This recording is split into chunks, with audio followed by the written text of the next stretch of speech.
Hola, sí.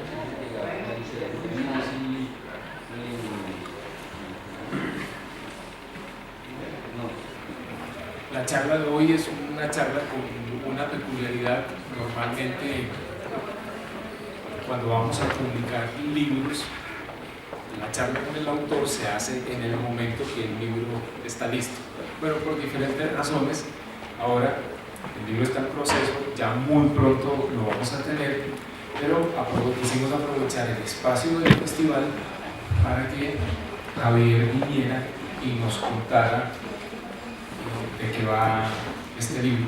Además se da en una circunstancia bastante propicia o involuntariamente propicia. El hecho de que el país esté atravesando en este momento por una huelga de aviación ha puesto de presente que las alternativas para desplazarse por el territorio son muy limitadas. Y este tema de los ferrocarriles tiene que ver directamente con eso. Javier, bienvenido. Me gustaría arrancar la charla preguntándote algo que me da curiosidad. Tú eres costeño, de Valledupar, estás afincado en este momento en Cartagena y sin embargo en algún momento acabaste en México haciendo tu maestría en historia, y este libro es el fruto de lo que empezaste a acabar allá. ¿Pudieras contarnos cómo fue la trayectoria de un historiador interesado en temas de la raza que acaba ocupándose de algo que a primera vista parece que estuviera muy alejado de ese tema, y además lo hace en un país bastante lejano a Colombia? Bueno, buenas tardes, Fondo de Cultura, Mario, a ustedes por la asistencia.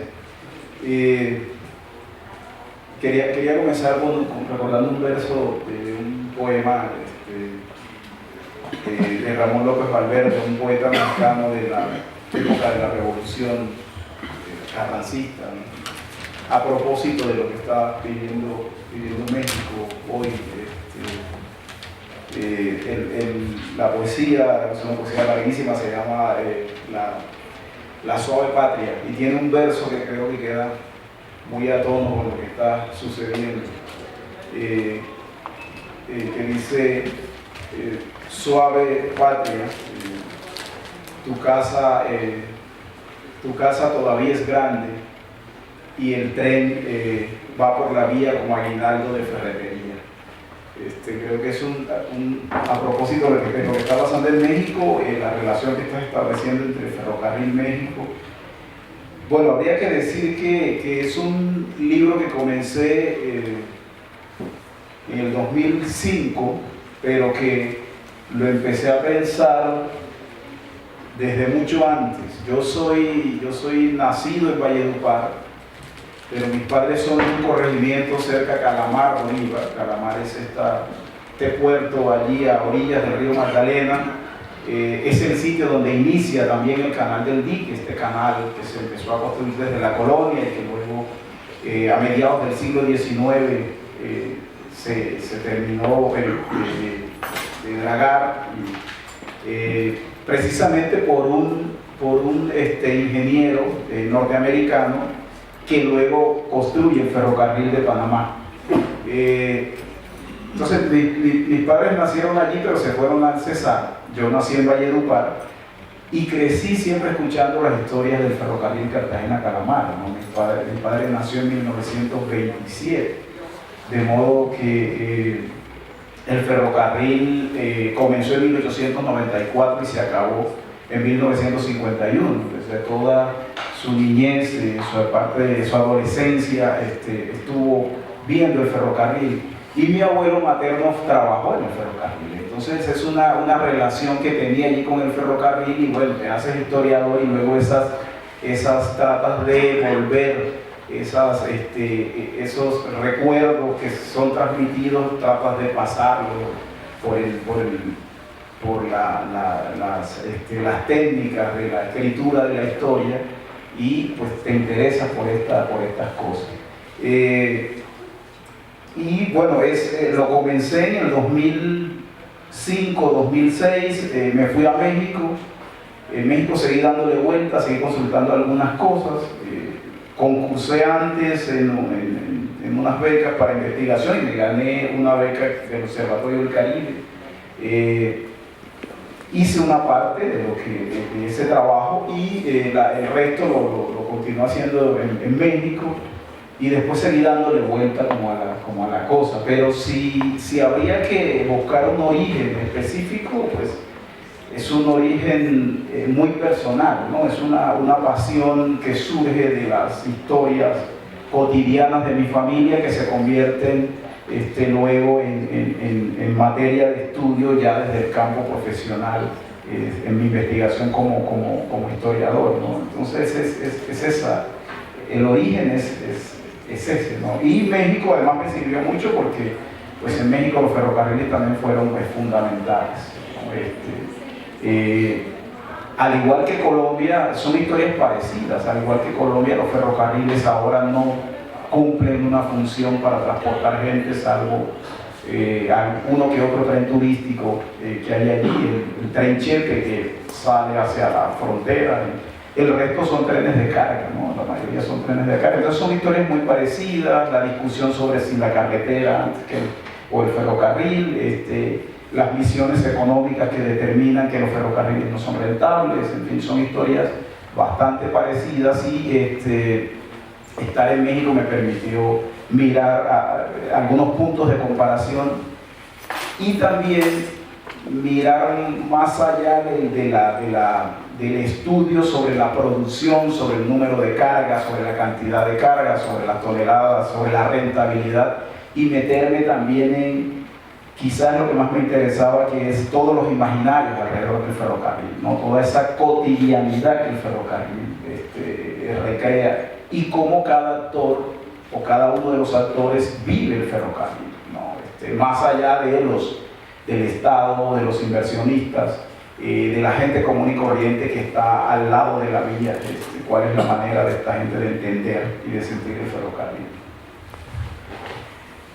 Y la verdad que mencionas que la segunda etapa de la investigación que hiciste en México, eso puede parecer extraño, porque uno dice, bueno, ¿qué archivos estaba consultando Javier allá? Pero creo que este libro tiene todas las trazas de lo que es la moderna investigación en historiografía. Es decir, que hay mucho material que está disponible en la red, aunque la mayoría de los lectores no tienen conciencia de eso. Hace un momento veníamos conversando los dos acá por la Candelaria sobre eso. Creo que mucho, no solo de las noticias, de la información, tú la recabaste a través de materiales digitales, lo mismo que muchas de las fotografías que se están viendo acá. ¿Por qué no nos cuentas sobre ese proceso? Sí, bueno, la red y bueno, todo este avance en materia de redes sociales y de acervos documentales en la red ha transformado la noción de archivo, ¿no? El historiador antes era el que tenía más capacidad de moverse hacia el archivo y el que más horas estaba en el archivo. Ahora no necesariamente es así. Hay una cantidad de fondos que ya están digitalizados y que los puedes consultar desde tu casa, parándote a tomarte un café o una cerveza o un trago de whisky y luego volver, etc. Y no necesariamente tienes que coger un hongo en el archivo. No estoy diciendo que no hay que ir al archivo, los archivos son fundamentales y hay muchísima cosa que todavía no está digitalizada y que hay que ir al archivo para poder consultarla. Eso no quiero que los historiadores me excomulguen por lo que estoy diciendo. Pero sí hay mucho material, y en Colombia hay mucho material alrededor del ferrocarril.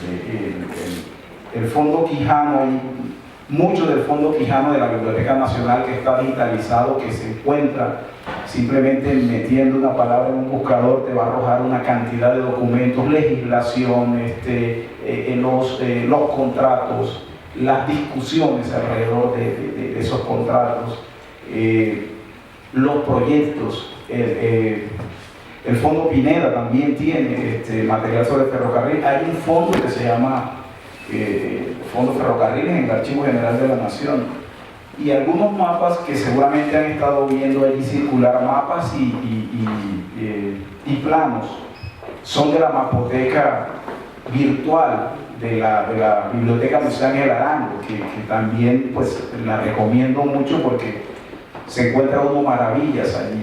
Entonces la Biblioteca Nacional, la Luis Ángel Arango, tienen mucho material, mucho material que se puede encontrar en la red y otra que se puede encontrar en libros raros y manuscritos, o raros y curiosos, que también puede servir mucho. Y la información es muy variada. Los historiadores a veces tenemos el defecto que nos vamos siempre al fondo específico. Entonces, si estamos investigando sobre ferrocarril, vamos a buscar el fondo ferrocarril, pero no necesariamente la información sobre el ferrocarril está en el fondo ferrocarril. Entonces, la información sobre el ferrocarril la pueden encontrar en las memorias de Miguel Samper, de los hermanos Samper, en el texto de Nicolás Armero Tanco, en su libro de viajes, en el texto de Félix Serret, un francés que vino que pasó por Panamá y que pasó por Colombia. La pueden encontrar en la literatura. Hay una novela que se llama Paz, que es una novela escrita por Lorenzo Marroquín, el hijo del presidente Marroquín, con José María Rivas-Gró, que en la primera edición no aparece Rivas-Gró, pero ya después los estudiosos se dieron cuenta que Rivas-Gró sí participó en esa novela. Entonces, hay mucha literatura en el sentido amplio, no necesariamente histórica, que a veces te da más referentes de la historia del ferrocarril que los mismos fondos específicos sobre el ferrocarril. Entonces, creo que los historiadores cada vez tenemos que estar más abiertos a ampliar el espectro de las fuentes para poder hacer las historias un poco más completas, y tratar de irse un poco más allá de saber cuántos kilómetros tenía la línea férrea con que se firmó el contrato, sino tratar de ver el lado humano, no todo lo que una línea férrea genera para una población y cuánto transforma una población, y cómo los habitantes, cómo el reloj de la estación empieza a ser el reloj de la manera en que la gente se mueve en un espacio, ¿no? Así como en algún momento fue el reloj de la iglesia el que determinaba los tiempos de unas poblaciones, el reloj de las estaciones en algún momento con la llegada del ferrocarril empieza a ser el reloj que invita a la gente a cambiar de actividad o a empezar cierto tipo de actividades. Entonces, fuentes variadas, dispersas, pero se encuentra muchas fuentes, y la Biblioteca Nacional, por ejemplo, fue de mucha ayuda para esto. Todo lo que se consultó, lo que pude consultar a través de la red, y por supuesto el Archivo Histórico de Cartagena, que no está digitalizado como los otros archivos. Ese sí tocó estar, ese sí fue hora nalga en el archivo, pero también hay mucha cosa, ¿no? Y en unos momentos coyunturales. Uno de los documentos curiosos que mencionas en la investigación son las memorias de un norteamericano que estuvo construyendo uno de los tramos del ferrocarril. Eso te lo encontraste en la Biblioteca del Congreso, y también fue consultado digitalmente, por lo que te he escuchado. Y el libro es muy peculiar, de modo que me gustaría que les contaras un poco a nuestros asistentes de qué fue lo que te encontraste ahí. Bueno, Francis, hubo un momento, ¿no? A finales del siglo XIX hay un momento en que la economía de Latinoamérica y de Colombia empieza a moverse mucho a partir de una serie de empresarios cuyas casas matrices están en Boston, ¿no? De gente, es como un grupo de gente de Boston, en los Estados Unidos, que son los que están ligados, por ejemplo, a la United Fruit Company, ¿no? Que están en Centroamérica y que llegan a Colombia en la zona bananera del actual departamento del Magdalena. Francis Russell Hart fue el primer presidente, el director de la línea férrea, ¿no? Fue el que ocupó el cargo más importante allí. Él sale de allí, del ferrocarril, y ocupa el cargo de gerente de la United Fruit Company. Entonces se estuvo moviendo mucho por la zona. Y mucha de esta gente, por supuesto, como sucedía cada vez menos los funcionarios hacen eso, pero antes difícilmente había un funcionario europeo norteamericano que una vez se retirara de su cargo no escribiera unas memorias sobre lo que vivió en el escenario. Les parecía la cosa más pintoresca, ¿no? El espacio donde estaban elaborando y escribieron, la mayoría escribió pues, libros de viaje, notas de viaje o memorias. Y este señor escribió unas memorias sobre su estadía en Cartagena y en el Caribe. Y es bien interesante porque si algo es civilizatorio en el siglo XIX es el ferrocarril, ¿no? Si algo implica el desarrollo de un modelo civilizatorio, ¿no? de esto que habla Edward Said, ¿no? de la literatura y de las acciones de Europa, en este caso de los Estados Unidos, llegando a un territorio y creando procesos de civilización, eso se encarna en el ferrocarril. Bueno, Rafael Núñez, que había vivido en Inglaterra, que conocía bien cómo funcionaban los ferrocarriles, decía que el paso del siglo XVIII al XIX era la locomotora, ¿no? Que era la locomotora la que determinaba que ya estábamos en el siglo XIX y no en el siglo XVIII. Las primeras locomotoras son de principios del siglo XIX. Y este señor tiene una serie de anécdotas de lo que le sucedía. Él estableció una casa allí cerca de Turbaco. El ferrocarril Cartagena-Calamar iba de Cartagena hasta Calamar, pasando por Turbaco, es la primera población que hay allí, en la vía que iría hacia Medellín, Arjona, Arenal o San Estanislao de Cosca, como se llama oficialmente, pero la gente prefiere decirle Arenal, Soplamiento, y ahí la divide el canal del Diqui, Atoviejo y Calamar. Esas eran las estaciones principales. Y este señor, por ejemplo, tiene una anécdota que a mí me encanta, y es que un domingo la gente está saliendo de misa en Turbaco y de pronto empiezan a caer una serie de piedrecitas, ¿no? De piedras del cielo. Y la gente pensó que era un milagro y la gente agarraba las piedras y las guardaba. Y las guardó durante mucho tiempo, y era muy común que en esa época, estamos hablando de cuando el ferrocarril se estaba construyendo, 1894, en Turbaco se viera a los niños con un pedacito de piedra colgado al cuello o en una muñeca o cruzado en la cintura, porque se consideraba que era un milagro. Esas piedras habían caído del cielo y que por tanto eran milagrosas y que tenían poderes de sanación. No sirvió que la compañía ferroviaria explicara que eso era producto de una detonación de una piedra que estaba obstaculizando el paso del ferrocarril y que la dinamitaron un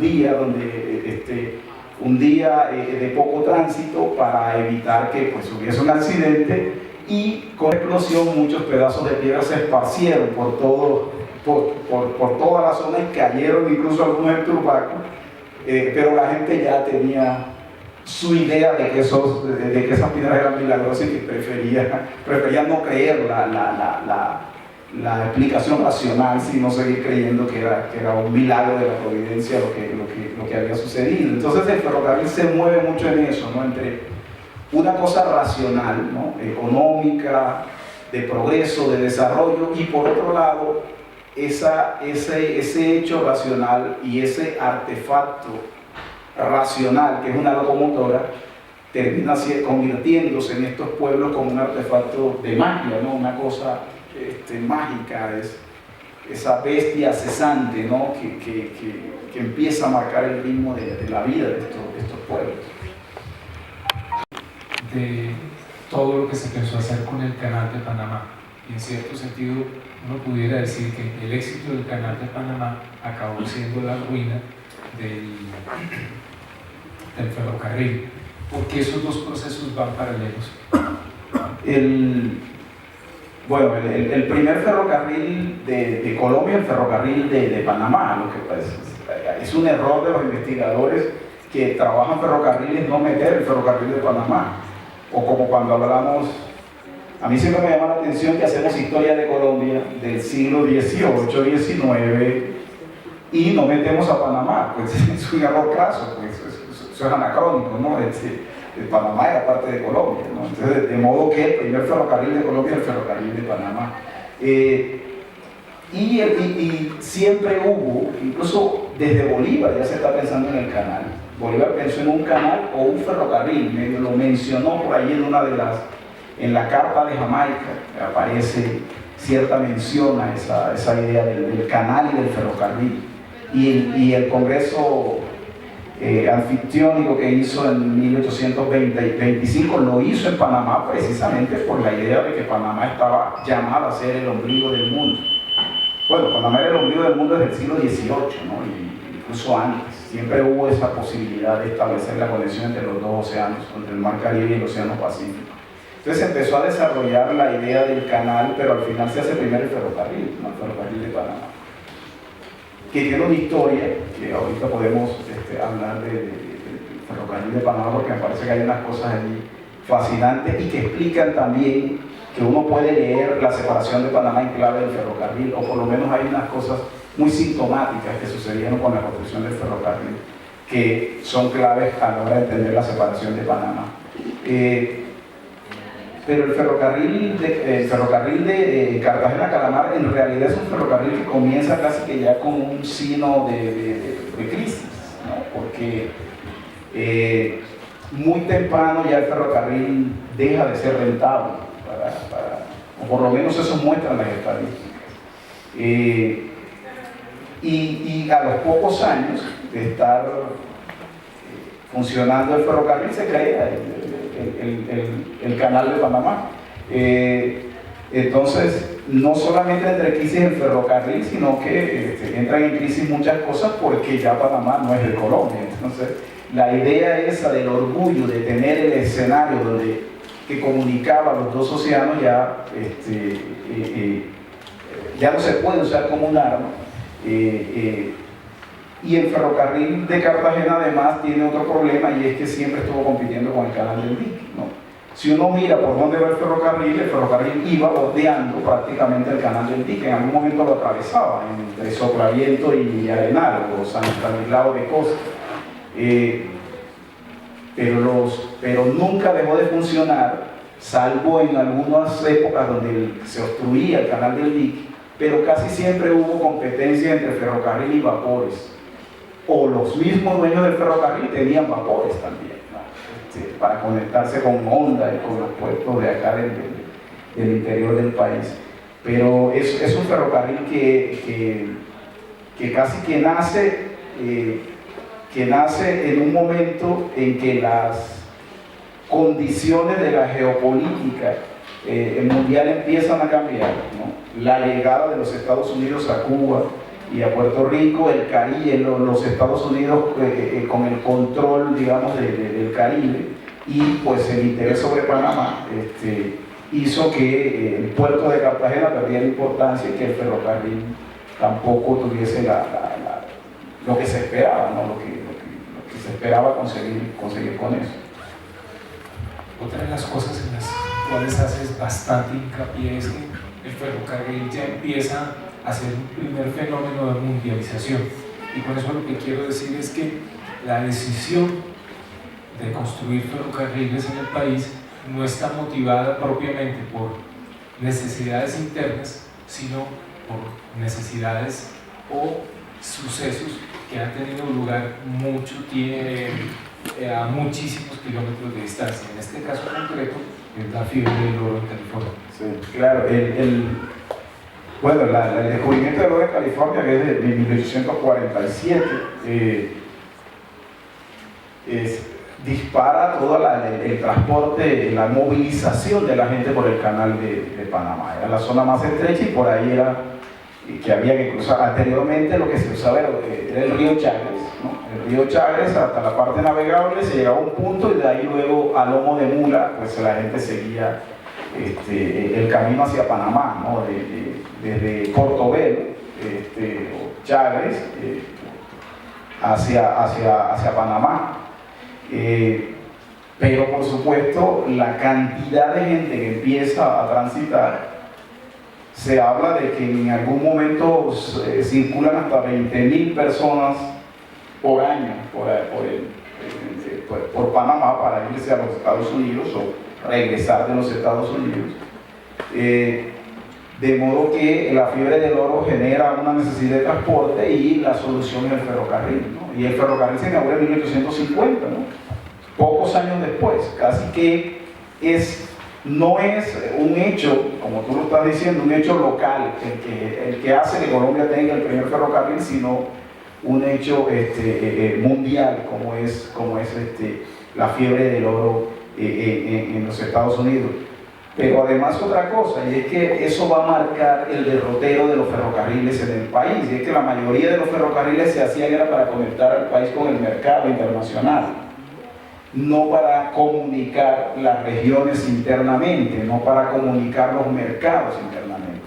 La obsesión era comunicar Barranquilla o Cartagena, los puertos, y luego el Pacífico, ¿no? Cuando se crea el ferrocarril del Pacífico, Buenaventura, Cali, Buenaventura, pero los ferrocarriles internos siempre se movieron con mayor dificultad, porque la idea siempre era la necesidad de la conexión del país con el mercado internacional. De hecho, siempre tuvo una duda. El ferrocarril se conoce en la mayoría de los documentos como el ferrocarril Cartagena-Calamar, pero algunos le llamaban el ferrocarril Calamar-Cartagena, porque decir Calamar primero te está determinando cuál es la intencionalidad. No era conectar Cartagena con el interior del país, era conectar el interior, era conectar el país con el resto del mundo hacia afuera, ¿no? Entonces comenzaba en Calamar y terminaba en Cartagena, es decir, hacia afuera, hacia el mundo, no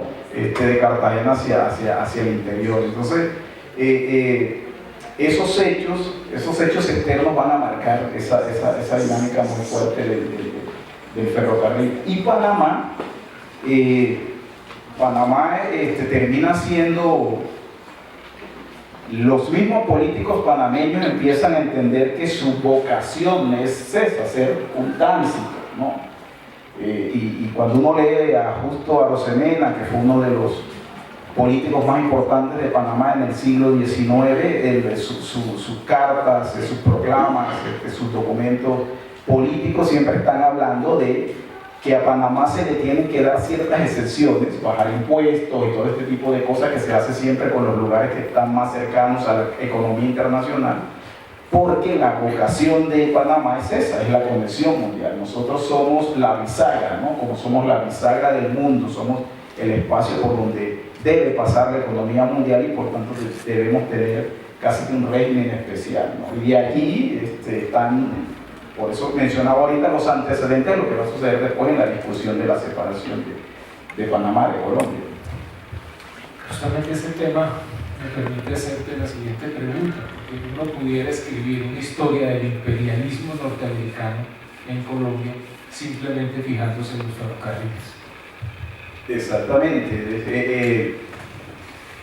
Las quejas sobre el ferrocarril, además, los ferrocarriles tenían además, y esto que usa la palabra imperialismo en estos tiempos, a mucha gente ya le da urticaria que hablen de imperialismo, pero bueno, no hay otra manera de llamarlo, así era, ¿no? Eso es imperialismo, no hay que decirlo de otra manera.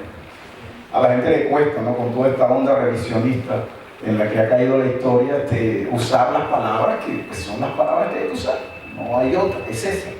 El imperialismo norteamericano se ve muy claro en los ferrocarriles y en Panamá con más fuerza. Las concesiones que se hacían era casi que entregarle la soberanía de parte de los estados a los empresarios internacionales. Cambiaba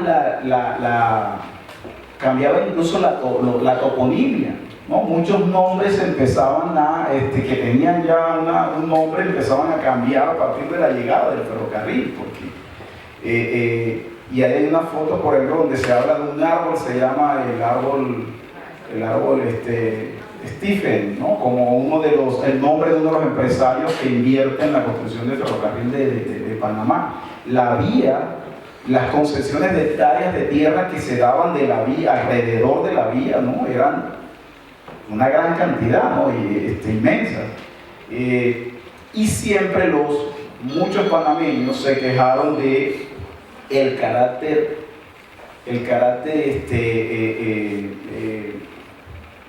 discriminador contra la población panameña pobre, en su mayoría gente negra y mulata, y muchos indígenas también, negros y mulatos panameños y negros y mulatos, algunos que se fueron de Cartagena a trabajar en el ferrocarril y algunos que vinieron de Jamaica y de las islas a trabajar también en el ferrocarril, y a eso hay que sumar la población china, que fue numerosísima y que murieron una gran cantidad también ahí en Panamá construyendo el ferrocarril.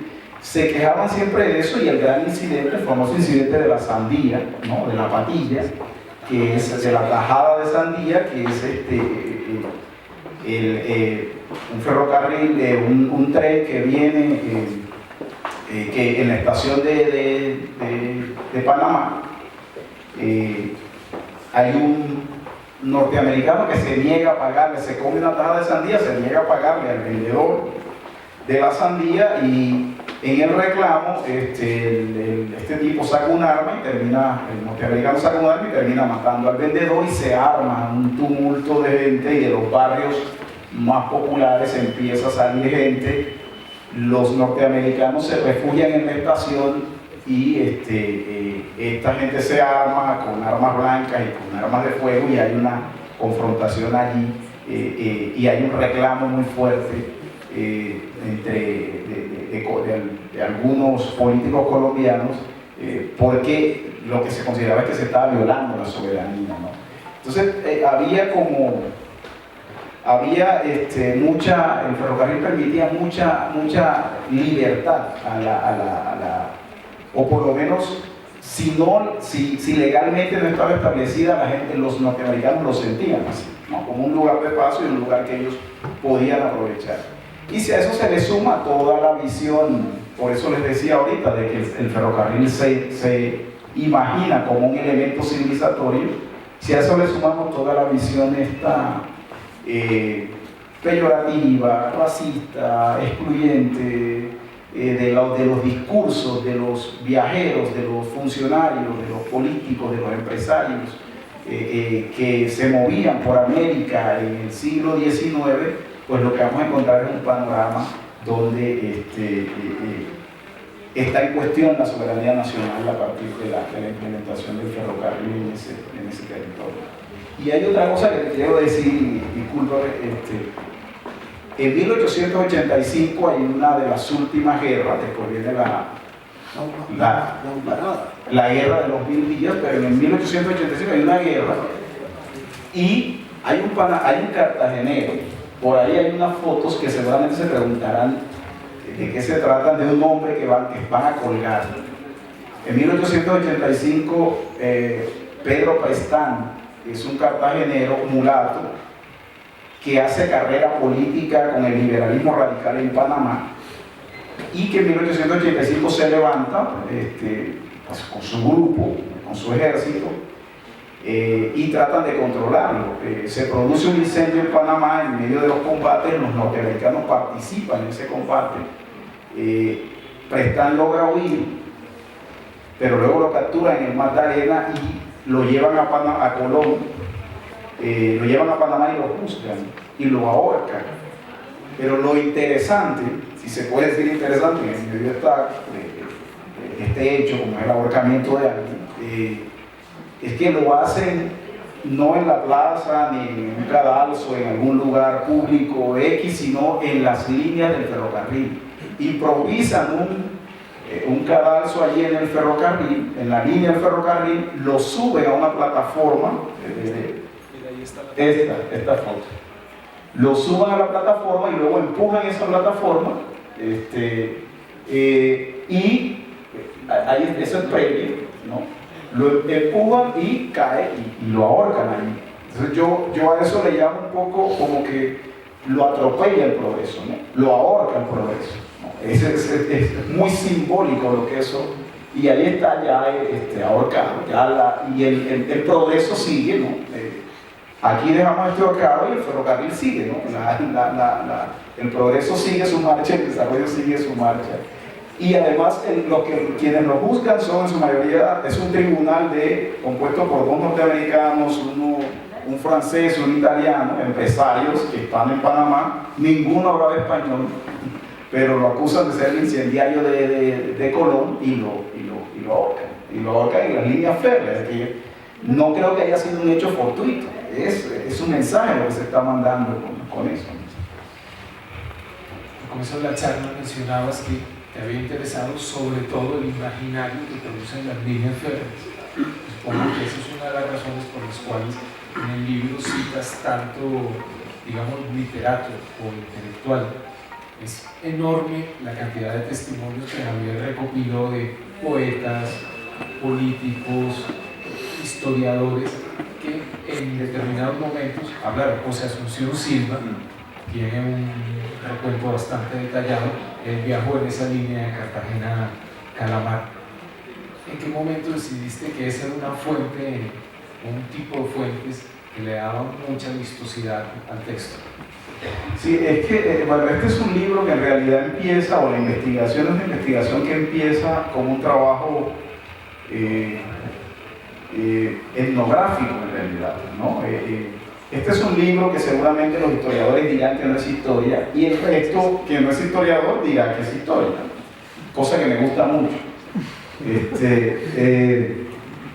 Esto en realidad es un trabajo más etnográfico al principio, porque yo lo que quería hacer al principio era un ferrocarril que comienza en 1894 y en 1951 están levantando los rieles, es decir, dura 50 y algo de años, digamos que 50 años.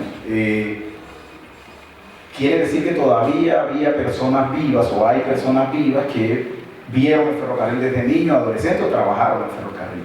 Entonces lo que yo hice al principio fue irme de estación en estación, entrevistando a señores mayores que tuvieron alguna relación con el ferrocarril. Entonces armé la historia, el recorrido del ferrocarril, estación por estación, y cada estación es un capítulo en alguna parte, con esos testimonios de cada una de las personas que fui entrevistando en las estaciones. Luego hice la tarea inversa, luego me fui hacia el pasado, ¿no? Luego entonces me fui a investigar sobre la historia del ferrocarril, pero no solamente el ferrocarril Cartagena-Calamar, sino de los ferrocarriles, para insertar el ferrocarril Cartagena-Calamar dentro de ese universo de ferrocarriles que se intentó, que se construyó en el territorio colombiano. A pesar de que tiene una parte histórica muy fuerte, por supuesto me interesaban los testimonios alrededor del ferrocarril de todo tipo de gente, ¿no? Lo de José Asunción Silva, que viajó un mes después de inaugurar el ferrocarril. Él iba en una misión que lo habían nombrado miembro de una comisión diplomática en Venezuela, y se fue por Cartagena, ¿no? Se fue Río Magdalena, llegó a Calamar, tomó el ferrocarril, llegó a Cartagena, se quedó unos días y de ahí salió en embarcación hacia Venezuela. Y en ese recorrido, pues, las cartas que él escribe, le escribe dos cartas a su hermana y a su mamá, y en las cartas describe el ferrocarril y dice algo así como es una sensación curiosísima ver este tren internándose, y ahí vuelvo a esa cosa civilizatoria, internándose en la Manigua con su paisaje enredado de palmeras al viento, etc. Dice, es un tren yanqui trasladado a un escenario, como el tren yanqui civilizador trasladado al escenario de la barbarie, ¿no? del salvajismo, ¿no? Y dice, bueno, sí, el viaje es agradable. Debo decir que el ferrocarril es más cómodo que los de la sabana. Sin embargo, el viaje cansa como un día de mula. A pesar de que me parecía bastante cansón ese viaje. Entonces sí, hay mucho testimonio alrededor de eso. Y sobre cómo cada uno sentía ese ferrocarril, ¿no? Hay un señor, y esta es una de las anécdotas que más me gustan, el hijo, el nieto, que es un amigo mío, que conozco hace muchos años de la Universidad de Cartagena, El abuelo de él siempre decía, cuando el ferrocarril pasaba por aquí, era el progreso, porque el ferrocarril todos los días mataba una vaca. Entonces la vaca que mataba el ferrocarril se la repartían, ¿no? Entonces había gente experta en salir a pelar la vaca que el ferrocarril mató y repartirse la carne. De modo que el progreso para esa persona era eso. Seguramente Russell Hart estaba pensando en que el progreso era pues, su ferrocarril, la cantidad de locomotoras, la cantidad de pasajeros que transportaba por mes o por año, la cantidad de carga, pero el progreso para este señor era que el ferrocarril mataba vacas y que podía comer carne y le salía además gratis. Entonces ese tipo de historias, ¿no? Ustedes van a encontrar en el libro la historia de los ferrocarriles desde el punto de vista de la fuente, ¿no? Del trabajo historiográfico, etcétera, pero también esta parte mucho más ligada al testimonio, al etnográfico, etc. Y además las diferentes visiones. Otro señor que entrevisté dijo, no, todo lo contrario, para nosotros el ferrocarril fue la perdición porque nos mataba una vaca, ¿no? A los que tenían sus vaquitas, el ferrocarril era la perdición porque el ferrocarril les mataba una vaca y algunos dicen que no las pagaba después, ¿no? Y hay una novela, la novela Paz, la que estoy diciendo que se escribió en 1906, si no estoy mal, que hay un personaje que está inspirado, dicen que está inspirado en Pepe Sierra, ¿no? El famoso empresario antioqueño que hizo mucho dinero, ¿no? Por esta zona, que es un tipo cicatero, ¿no? Avaro, acumulador, tiene una hacienda en la sabana, el ferrocarril pasa por allí. Casablanca. ¿Cómo? Hacienda Casablanca. Ajá, tiene una hacienda, el ferrocarril pasa. Y el personaje de la novela, que repito, dicen que está inspirado en Pepe Sierra, él va caminando y con alguien que va a visitar su hacienda y hay un toro que está en las líneas del ferrocarril. Y entonces el ferrocarril viene a la distancia y este señor está espantando al toro para que se quite de la línea porque lo va a matar el tren, pero el toro no se quita. Entonces cuando ya ve que es inevitable que el ferrocarril lo mate, este tipo dice, bueno, listo, que lo mate. Entonces cuando el tren lo mata, claro, el chirrido lo mata, la sangre, en fin, cuando el tren ya va avanzando dice, me lo pagan, tantos $2,000, y con ese toro, con eso que ustedes me van a dar, me compro no uno, sino 4 toros. Entonces le pregunta ¿usted qué sabe? ¿Conoce estas tierras? ¿Qué le parece? ¿Cuál es el mejor cruce? ¿Cuál es el mejor cruce de animales para yo sacarle provecho a esos toros que me va a traer, que me va a dar la indemnización por la muerte de este toro? Y el tipo que está al lado de él le dice, pues el mejor cruce para usted es toros con locomotores. Un artículo de Jorge Arias de Grave, que también es un gran estudioso del tema de los trenes en Colombia. De hierro. Y ahí él menciona algo que siempre me llamó la atención. Dice que en el momento en que estaban arrancando los trenes en Colombia, y sobre todo unos pocos años después, la tecnología férrea de punta, de vanguardia, el mayor conocimiento que había en el mundo entero sobre trenes en ese momento estaba en Colombia. ¿Te parece, con lo que tú has investigado, que esa teoría es rigurosamente cierta? Bueno, no, creo que habría que hacer quizás más trabajo comparativo, ¿no? para atreverse a afirmarlo de la manera en que lo afirma Arias de Grave. Lo cierto es que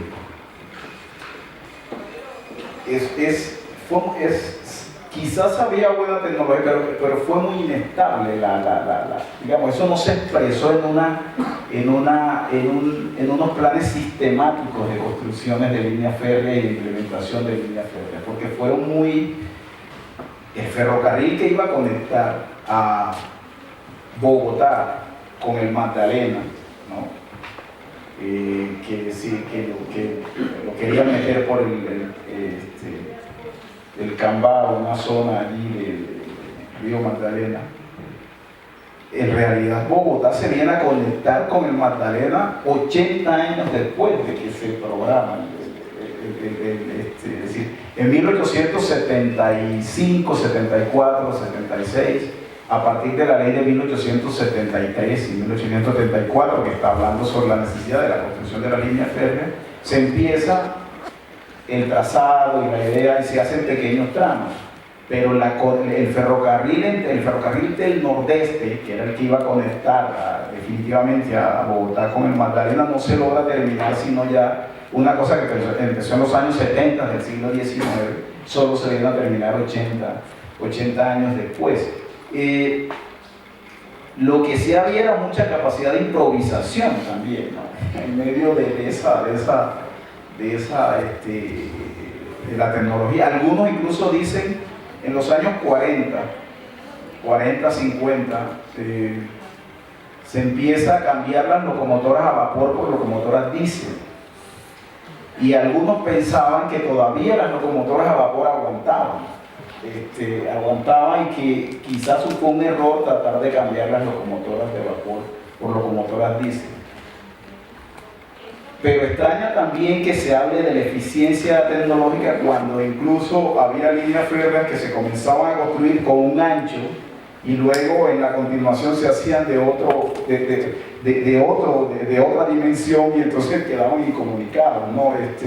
Las dimensiones en las líneas férreas empezaron a cambiar con el tiempo y nosotros teníamos líneas férreas con una determinada dimensión, luego se cambia por otra y hay ahí un impasse porque es imposible seguir que se comuniquen entre sí. Generó mucha, no había una empresa que generara más expectativa que la construcción de una vía férrea. No. Cada vez que alguien presentaba un proyecto para la construcción de una línea férrea, solo tienen que ver la prensa de la época para que escuchen los discursos más laudatorios que puede haber sobre el progreso, el desarrollo, ahora sí viene la civilización, esto es lo que el país necesita. Y como este es un país que tuvo tantas guerras en el siglo XIX, el ferrocarril era la antítesis de la guerra, ¿no? Era como decir, claro, el ferrocarril es la segunda independencia, ¿no? El ferrocarril va a ser la segunda independencia y ahora por fin vamos a dejar de matarnos y vamos a hacer ferrocarriles y ahora sí vamos a entrar en el progreso.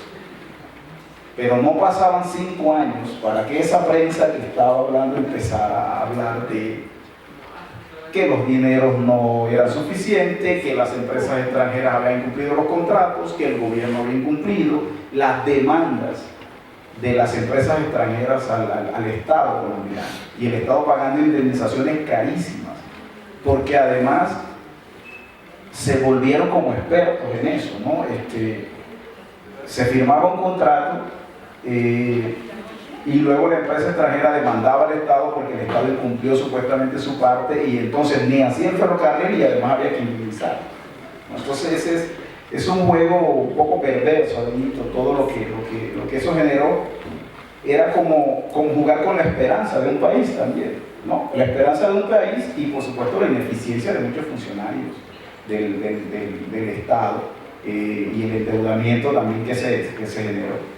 A eso hay que sumarle otras cosas como los cambios en la administración, en la parte político-administrativa. Una cosa es comenzar un ferrocarril cuando el país es un Estado, es federalista, ¿no? De modo que en la realización de los ferrocarriles debe intervenir cada uno de los estados o lo asume el gobierno federal, y otra cosa es establecer los ferrocarriles en los gobiernos centralistas. En el gobierno centralista que comienza con el proceso de Rafael Núñez. Entonces todos esos elementos quizás ponen en entredicho la idea esa de la eficiencia tecnológica, etc. Creo que hay un momento clave que es el momento en que los Estados Unidos pagan la indemnización por la separación de Panamá. Hay un pequeño boom ahí que va más o menos en los años 20, 25, hasta los años 30 y algo, donde hay un cierto boom de los ferrocarriles y por fin se terminan algunos ferrocarriles que se proyectaron desde el siglo XIX.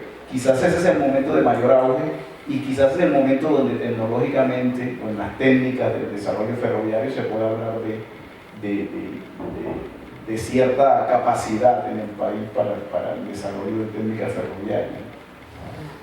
Antes de darle la palabra al público, el libro va acompañado de una selección de material gráfico muy extraño, y son cosas que Javier fue recabando en distintos archivos. ¿Qué tiene este material que no existía antes en otros libros en el ferrocarril? Bueno, además la parte fotográfica es sobre todo las fotografías de Ferrocarril Calamar, Cartagena-Calamar. El material fotográfico es sobre todo la fototeca histórica de Cartagena, que además hay que decir que este libro está cruzado con una exposición que está abierta en estos momentos. Además, si pasan por Cartagena, ahora que pase el paro de Avianca, o de no, pues de lo contrario, tratemos de habilitar el Expreso del Sol otra vez para ver si podemos ir por ahí. Pero hay una exposición en Cartagena que se llama Rumores de la Estación, que está hecha con material fotográfico, sobre todo la Fototeca Histórica de Cartagena y de la Biblioteca Nacional. Entonces, la mayoría de las fotografías que hay son de la Fototeca y de la Biblioteca Nacional.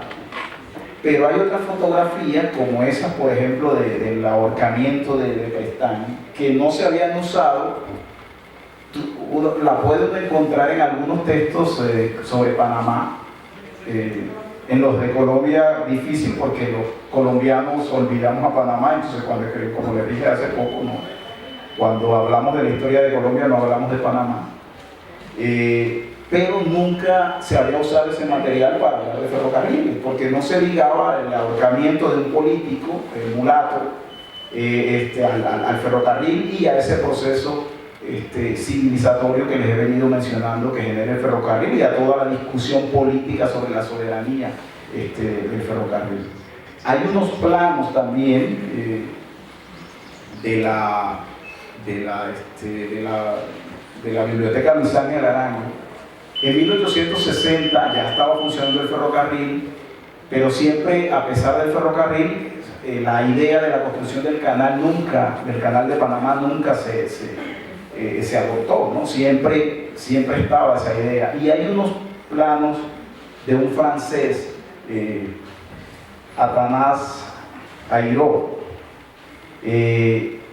Este señor proyectó la construcción de un canal, pero lo interesante fue que no solo era el canal, sino que en la mitad del canal, en medio de la selva panameña, quiso construir una ciudad. Y la ciudad, los planos están por allí, seguramente los han visto. Es una cosa con una especie de rombo, ¿no? Se parece mucho a las ciudades proyectadas durante el Renacimiento, y algo parecido a la traza inicial de París, ¿no? Y eran como varios barrios o ciudadelas que confluían en un centro. Entonces el canal pasaba por la mitad, como si el Sena, ¿no?, pasara por la mitad, y alrededor están, en esa especie de rombo, ¿no?, están cada uno de las ciudadelas o de los barrios. Y cada uno de los barrios o ciudadelas tiene el nombre de los estados que conformaban la República de Colombia en ese momento, ¿no?, de los estados que hacían parte de la República de la Nueva Granada. Entonces va a encontrar Panamá, Magdalena, Cundinamarca, etc. Ese material, que yo sepa, no lo he visto, por lo menos no lo he visto pensado en clave ferrocarril, ¿no? Entonces allí va a aparecer ese tipo de cosas, y fotografías muy de la cotidianidad, como las que han visto sobre ese dandy, que Mario hablaba del dandy criollo, este chico negro cartagenero con pinta de domingo, con su sombrero canutier, sentado en las murallas, y detrás la estación del ferrocarril. Esa foto quizás alguien la veía y no pensaba en el ferrocarril, pensaba solamente en la figura de este chico allí, pero eso, ponerle el elemento del ferrocarril detrás, el fotógrafo que escogió el ángulo estaba consciente de que eso era un ícono, un símbolo. No sé si alguno de ustedes quiera preguntarle. Fíjense lo que es entenderla a finales del 19, principios del 20 y entenderla dentro de la idea, explicarla a partir del tránsito del ferrocarril. Entonces, el texto es que la investigación le sirvió de catarsis a mucha gente, a muchos de estos señores que yo cogía un poca chico y se lo llevaba al que cobraba los tiquetes y le decía que mi hermana le mandó y entonces me dejaba montar gratis y yo trabajé y el día que se descarriló el tren en el bajo de la viuda o en el alto de la viuda y ese día estuvimos a leerlo, no lo van a leer, no les interesa, pero por eso creo que la combinación, al final uno lo que quiere es que lo lean, ¿no? Y que pues sirva de algo para alguien lo que tú escribes, ¿no? Y no que mis colegas digan lo maravilloso que es esto, lo que este tipo escribió. Me interesa que el señor Almanza de Soplaviento. De nuevo, muchas gracias por haber asistido a esta charla que creo que a todos nos resultó muy jugosa. Javier, gracias por haber aceptado nuestra invitación. Nos esperamos aquí cuando lancemos ya el libro propiamente y bueno, también los esperamos no solo para esta, sino para otras charlas. Espero que vengan aquí al Fondo de Cultura Económica. Buenas noches. Muchas gracias.